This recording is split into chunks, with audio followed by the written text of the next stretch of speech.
आपल्याला पेरणी यंत्रानं तुम्ही ट्रॅक्टरनं करा.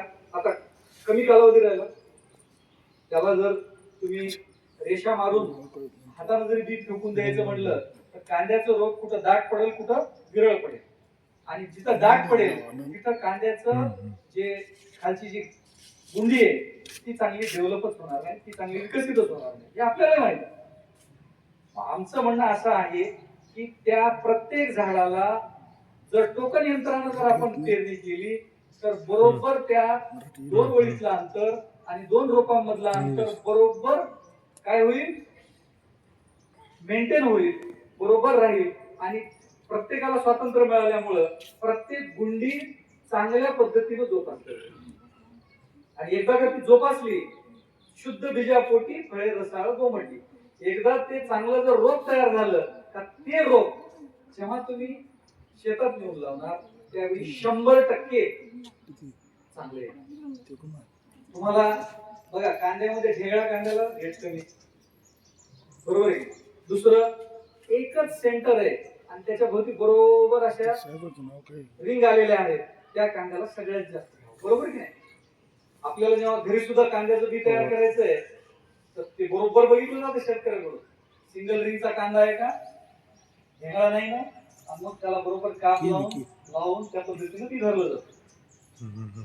तसंच त्याच कांद्याला नंबर 1चा भाव मिळतो, आपल्याला नाही.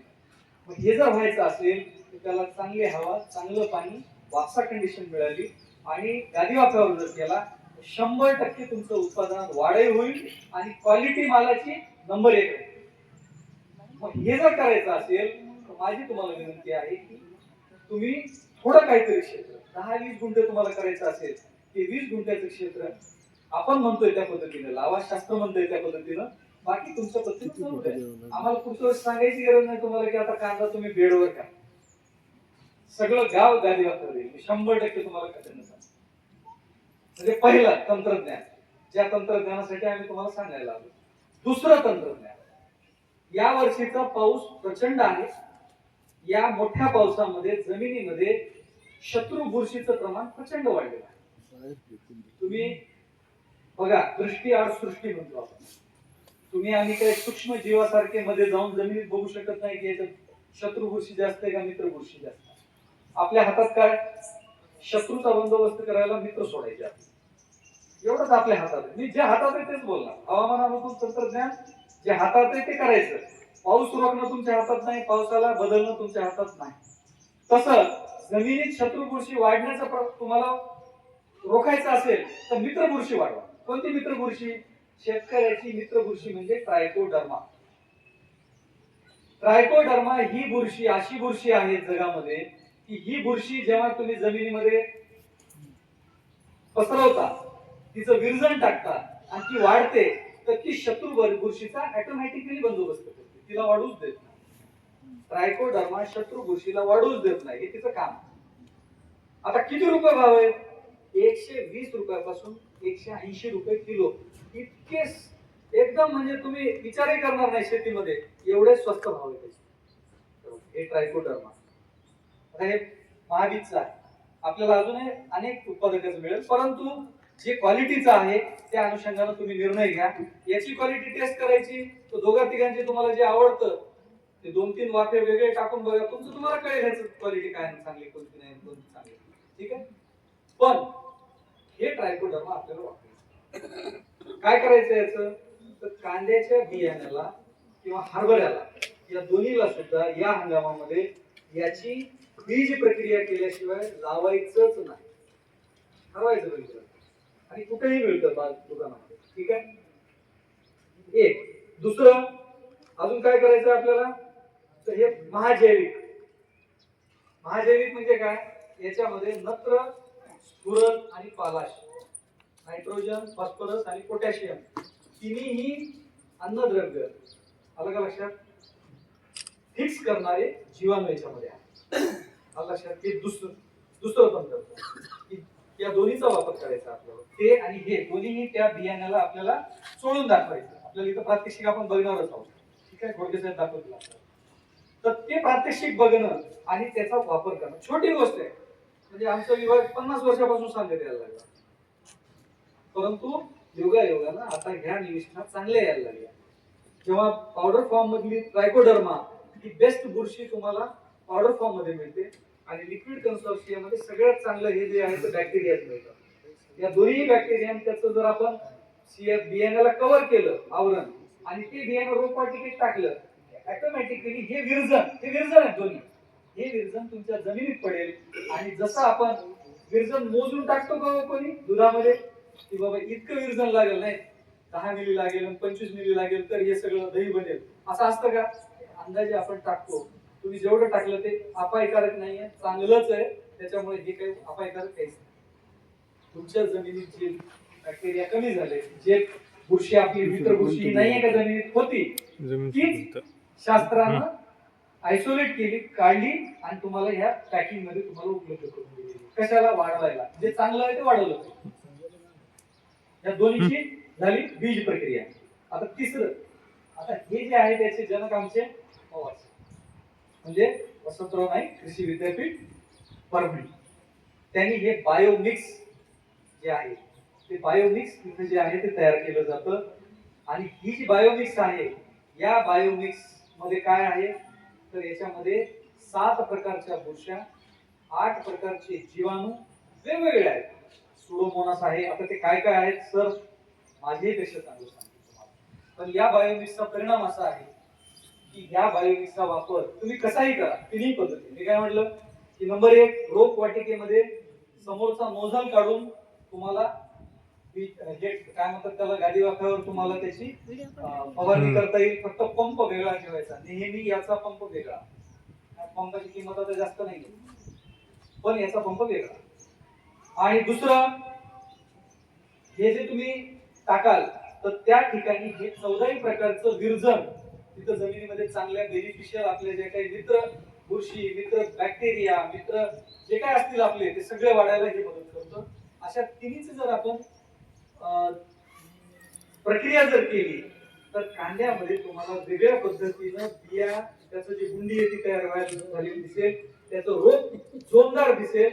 आणि हे जोमदार आणि कसदार रोप जेव्हा वाढेल ते तुम्ही जर 60 दिवसात किंवा 45 दिवसात जर बी तुमचं रोप पलीकडे नेत असाल तुमच्या शेतामध्ये पुनर्लागवडीला, तर हे तुमचं 40 दिवसात, 35 दिवसात, 45 दिवसातच तुमचं रोप चांगलं आहे.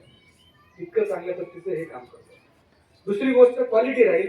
आणि ते जेव्हा रोप तुमचं पुनर्लागवड होईल तर त्या बियासोबत लागलेलं हे जे काही बॅक्टेरिया, फंगस आहेत हे सगळे जसं तसं तुमच्या त्या शेतामध्ये जातात. एवढ्या मोठ्या शेतामध्ये हे सगळं टाकणं अवघड आहे. म्हणून आपण काय केलं, बीज प्रक्रिया केली. रोपवाटिकेमध्ये हे सगळे बॅक्टेरिया पुन्हा पसरवले. त्या जमिनीत आता मित्र बुरशा, मित्र बॅक्टेरियाच आहेत. हे सगळे कांदे जेव्हा आपण तिथे नेऊन लागवड करू त्यावेळी पुन्हा ते त्या शेतामध्ये जातात. शक्य झालं तर त्या जेव्हा तुम्ही तिकडे पुनर्लागवड करणार त्यावेळी पुन्हा एकदा याला जर बुडवून लावता आलं अजून आनंद आहे. बुडवून लावता आलं तर अजून चांगला फायदा होईल. म्हणजे हे विरजन तुमचं पूर्ण शेतात फवारलं म्हणजे पसरेल. आता दुसरं, तुम्ही म्हणलं साहेब हे शक्य नाही, लेवलचा अवघड आहे, फार कठीण आहे, हे सगळं होऊ शकत नाही. आम्ही काल परवा म्हटलं की तुम्ही काय करा, 10 मिनिटं बुडवून ठेवा. ते साहेब बुडवायचे कसे एवढे रोप आणि शक्य आहे का? लेबर आलेला आणि ते सगळं लय गोंधळ असतो साहेब, नाही होऊ शकत. त्यांना मी असा उपाय सांगितला की तुमची जी रोपवाटिका तयार झाली पुनर्लागवडीला, त्या रोपवाटिकेला 48 तास आधी पुन्हा नजर काढून एकदा हे काय करायचं, ड्रेंचिंग करून टाकायची, आळवणी करून टाकायची. ऑटोमॅटिकली भिजल्यासारखं चालून ते आणि ते भिजलेलं मग काढून तिकडे लावून आलं लक्षात. पुन्हा शेतातही तुम्हाला जर विरजन सोडायचं असेल तर आता आपल्याकडे ठिबक आहे, मान्य का नाही? ठिबकला वेंचुरी जरी नसली तर कसं करायचं हे सगळं माहिती आहे तुम्हाला, आम्हाला ते सांगायची गरज. पण तुम्हाला ठिबकद्वारे सुद्धा बायोमिक्स सोडता येईल. तुम्हाला ठिबकद्वारे सुद्धा ट्रायकोडर्मा सोडता येतो. तुम्हाला ठिबकद्वारे सुद्धा हे जीवाणू तुमचे सोडता येतात. आणि हे जीवाणू तुमचे सुद्धा आहेत, नाहीत असं काही नाही. लक्षात आलं? तर आमचं म्हणणं आहे की या वर्षी हे 4-5 प्रयोग आपल्याला करायचे. समजा ज्याच्याकडे ठिबक नाही, ओळीनं तुम्ही दांडानं पाणी सोडता किंवा नालीनं पाणी सोडणार, तर त्या नालीला तिथं जर तुम्ही छोटे छोटे ड्रम केले, त्या ड्रम मधल्या पाण्यात हे मिसळलं आणि तिथं जर क्रॉस सुरू केला पाण्यासोबत सुद्धा त्याचा पलीकडे विरजन तुम्हाला सोडता येईल. म्हणजे अशा तिन्ही चारी प्रकारे जसं याच्यापेक्षा अजून डोकं शेतकऱ्याचं 100% मला माहिती आहे याच्यापेक्षा जास्ती पण आहे त्यांच्याकडे. कारण शेती खरी तुम्ही करता, दिवस रात्र तुम्ही राहता याच्यामध्ये. पण हे विरजन शेतात जाऊ द्यायचं एवढंच काम आपल्याला करायचं. हे जर केलं तर आपल्याला वेगळ्या पद्धतीचे परिणाम यावर्षी बघायला मिळणार आहे. आणि जसं रोपवाटिका गादी वाफ्यावर करायची तसं रानाची बांधणी जर तुम्ही पुन्हा लागवड करताना जर सरीवरंगावर केली तर आपल्या तुमच्या आमच्या हातात कोणाच्याच नाहीये पावसाचं. यावर्षी व्हॉट्सअपवर ऑलरेडी मेसेज करेल की डिसेंबर पर्यंत पाऊस चालणार आहे. मला तुम्हाला कोणाला माहित नाही किती तीव्रतेने पाऊस पडणार. जर पाऊस जास्त पडला, रान काळीचं आहे आणि जर पाण्याचा निचरा झाला नाही तर कांद्याला काही दिवसामध्ये काय होऊ शकतं हे मला सांगायची गरज नाही. बिलकुल ते तोंडाजवळ 100% रोग उत्पन्न व्हायला, कारण ते लुसलुशीत पीक आहे, अगदी नाजूक पीक आहे. बरोबर आहे का? हरभरा असू द्या, हे असू द्या, दोन्ही मध्ये हरभऱ्यात मर तुम्हाला सापडणार नाही. हे सगळं केलं तर तुम्ही बघाल मरीचं प्रमाण 100% कमी राहील. आणि त्याच पद्धतीनं कांद्यात सुद्धा तुम्हाला हे प्रमाण फार अल्प बघायला मिळेल. एवढंच तंत्रज्ञान फक्त आपल्याला अवलंबायचं. बस एवढंच सांगण्यासाठी आम्ही आज इथं उपस्थित आहोत. या गोष्टी आपण कराव्यात. याच्याशिवाय जर शक्य असेल तर मी पुढचं असं सांगेल की फक्त आता काय झालंय, रेडीमेड का जमाना, यामुळं फक्त कृषी केंद्रात जायचं, रसायन विकत आणायचं, मारायचं एवढंच आपल्याला कळतं. माझी विनंती आहे, आलं का लक्षात, जीवो जीवस्य जीवनम. रसायन एकदा आणाल, एकदा फवाराल, एकदाच लागू होईल. पुन्हा दुसऱ्यांदा जर करायचं असेल तर पुन्हा दुसऱ्यांदा तेच काम करावं लागेल. 10-15 दिवस तुम्हाला परिणाम दिसेल. पुन्हा आणायचं, पुन्हा मागा मोलाचं औषध वापरायचं, पुन्हा 10-15 दिवस. तुम्ही जीव जेवढे वापरसाल ते तुमचं सैन्यबल आहे. लक्षात घ्या, लढाई एकट्याने जिंकल्या जाऊ शकत नाही. तुम्हाला सैन्यबल पाहिजे. आणि हे सैन्यबल हे तुमचे जीवाणू, बुरशा, हे सगळे तुमचे जीवाणू आहेत. हे तुम्ही घरी आराम करताय, तिकडे ते काम करतायत. ईश्वर स्वतः काम करतोय तुमच्या शेतात हे सगळं उत्पन्न वाढवायला.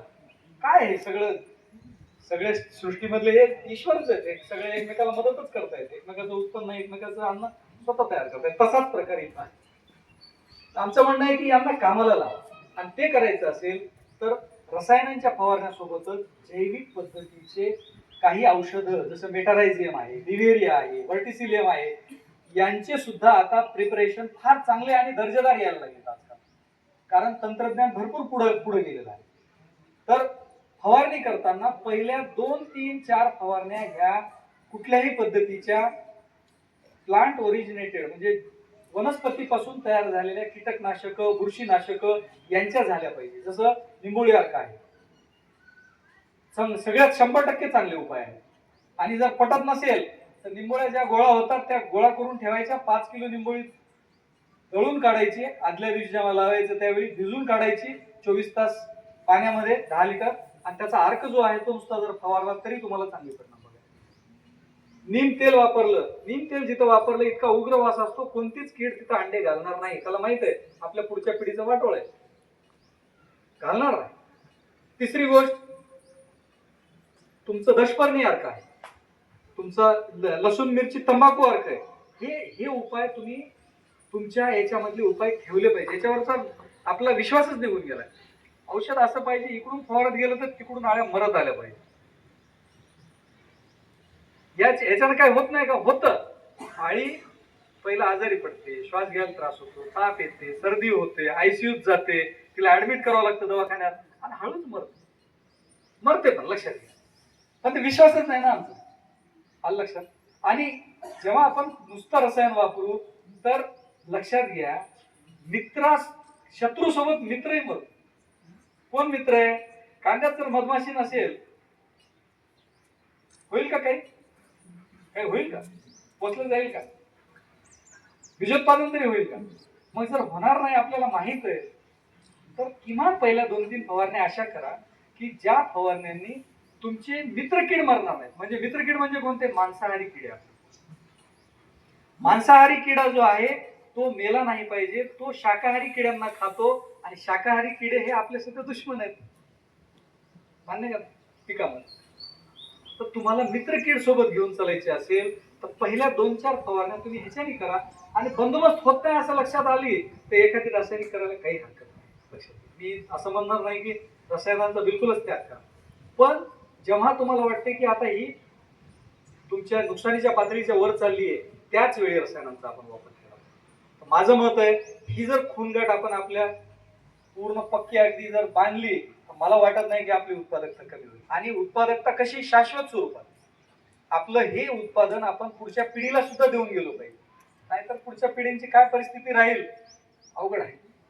पाण्याचा दर्जा आजच एवढा प्रचंड घसरलेला आहे, तणनाशक आणि सगळे काय गोष्टी काय काय वापरतो आपण त्याच्यामुळं इतका घसरलेला आहे की ते पाणी प्यायला तरी खरंच पोषक आहे का, आणि ते पुढे शेतीला किती पोषक आहे. आता तर नवीन आलंय की पीएच बॅलेन्सर आले. आता दुकानात बघा तुम्ही, आता दुकानात सगळं अभ्यासताय तुम्ही, पीएच बॅलन्स करायचा पाण्याचा आधी आणि मग नंतर त्याला फवारणीसाठी वापरायचं. याचा अर्थ काय, कोणी खराब केलं पाणी, आम्ही तुम्हीच केलं. मग कुठंतरी त्याचं संतुलन ठेवणं, एक संतुलन अवस्था राहणं शेतीमध्ये फार महत्वाचं आहे. आणि हे जर आम्ही केलं तर मला वाटतं की अडचण येणार नाही. आज या ठिकाणी मी एवढंच अपील करतो, अजून कोणाचे काही प्रश्न असतील तर नक्कीच आपण त्याच्यावर चर्चा करणार आहोत. या पद्धतीनं आपल्याला यावर्षी कांद्याची शेती शाळा इथं घ्यायची आहे. तुम्हाला डेमॉन्स्ट्रेशन आहे दाखवण्यात येणार आहे इथं, तेही आपण बघावं आणि बघून त्याचा अवलंब करावा, एवढंच या ठिकाणी मी विनंती करतो आणि आपली रजा घेतो. जय हिंद, जय महाराष्ट्र. धन्यवाद.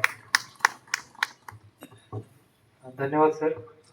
या ठिकाणी सरांनी खूप असं विस्तृत मार्गदर्शन केलेलं आहे आणि अपेक्षा इतकीच आहे की आपण ज्या